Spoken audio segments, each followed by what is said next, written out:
দর্শক, সারা দেশে বন্যা পরিস্থিতি নিয়ে সচিবালয় আন্তঃমন্ত্রণালয় বৈঠকে ব্রিফ করছেন দুর্যোগ ব্যবস্থাপনা প্রতিমন্ত্রী মহিবুর রহমান। আমরা সরাসরি যুক্ত হচ্ছি সেখানে। সবাইকে ধন্যবাদ।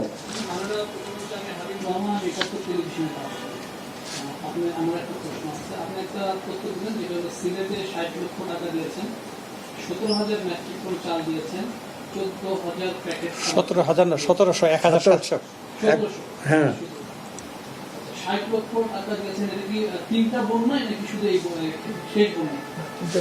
না, এটা প্রথম থেকে। প্রথম থেকে মেয়রের জন্য আলাদা দেওয়া হয়েছে। মেয়রটা বাদ দিলাম। যদি আমি একটু হিসাব করি যে সিলেটে আচ্ছা, যে এমপিদেরকে যে বিষয়গুলো আছে এমপিদের শোনেন, আপনাদের এখানে জানার দরকার, এই যে এটা দিছি না, এছাড়া এমপিদের নামও কিন্তু আলাদা বরাদ্দ গেছে। যেমন আপনার এই আমাদের যে হাবিবুর রহমান নামে আলাদা বরাদ্দ গেছে, এবং আপনার ওই যে ওই মন্ত্রী আমাদের প্রতিমন্ত্রী আমাদের শফিকুর রহমান, তার নামে আলাদা বরাদ্দ গেছে। তারপরে আপনাদের আমাদের ওই যে আগের যে মন্ত্রী ইমরান, তার নামে আলাদা বরাদ্দ গেছে। এইভাবে এটা কিন্তু জেনারেল বরাদ্দ।